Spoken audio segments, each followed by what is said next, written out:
I was right. You're a sweet, sweet whore. Welcome to In Defense Of, making the case for overlooked, forgotten or derided movies in 5 minutes or less. Don't have 5 minutes? Here's 5 seconds.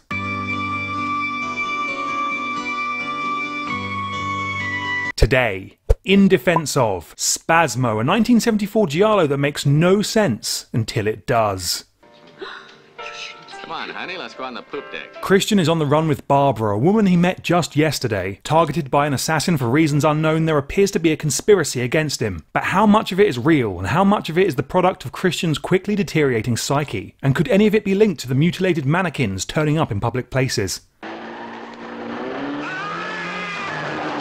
Let's consider that this is a film called Spasmo. Let's consider that these are the posters for this film called Spasmo. I don't know about you, but I'm in off the back of these elements alone. Spasmo is a giallo, and I can't believe it's taken me this long to review one. There are dozens of these things, and I can't get enough of them. For the uninitiated, it can be hard to define exactly what a giallo is, so let's start at the beginning. In the late 1920s, a series of books with distinctive yellow covers started being published in Italy, mostly translations of crime stories by the likes of Agatha Christie and Raymond Chandler. During the 60s, horror legend Mario Bava made a couple of films inspired by these yellow or giallo books that would set the template for the genre. You'll find plenty of discussion online about what needs to be present for a film to be a giallo, and personally I find that all a bit tedious. Typically a giallo is a sexually charged, stylish whodunit with lavish murder sequences and a Poirot/Scooby-Doo reveal at the end. When tracing the history of horror, the giallo is the connecting strand between Hitchcock's suspense flicks and the slasher cycle. Dario Argento delivered the genre's first bona fide box office hit at the dawn of the 1970s with a super sleek bird with crystal plumage, and Italy being Italy, dozens of imitations were immediately produced. Enter Umberto Lenzi. The man contributed to every genre ever churned out of Italy and was making gialli prior to the Argento boom. Spasmo, however, came during the genre's heyday in the years following. Spasmo is mental. Our lead, Christian, begins the film by abandoning his girlfriend at a party to hook up with a strange woman he found unconscious on a beach. She's well up for it, but demands he shaves off his beard. Both of them have peculiar reactions to household objects.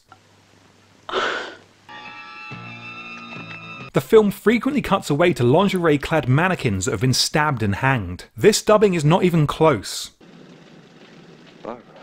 None of this will come as any surprise to those who've watched my Nightmare City video, also directed by Lenzi. All of his films, regardless of genre, seem to exist in their own world where logic and dialogue operate differently, but everything moves so swiftly you don't have time to question it. Realism is not Lenzi's concern, and here that works in the service of Spasmo's dreamy atmosphere. Many gialli get by on sexy visuals or gory murder scenes, but for me the best ones are those with a satisfying mystery and a rewarding payoff. Plenty of them tie everything up with a bow of incomprehensibility, awkwardly thumbing in a twist because a giallo needs a twist and leave you feeling cheated. Not Spasmo. Light on sex and violence, heavy on crime and intrigue, it has a deeply fulfilling payoff that is both surprising and ties up all the loose ends. Even the beard shaving has an explanation. Therein lies the appeal of this curiosity. A plot concerning a fractured perception of reality as directed by a man unburdened by frivolities like coherence should end up on the screen as a jumbled stream of consciousness experiment. But somehow the film's climax makes perfect sense of all that came before. It's as though it's more satisfying because of just how odd the movie is. The further the plot strays from sanity, the more gratifying it is to see it conclude on rational ground. Maybe my expectations were low after viewing so many gialli with disappointing denouements, but at the end of Spasmo I actually said, "Oh,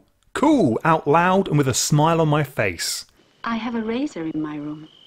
Big, sharp, and sexy.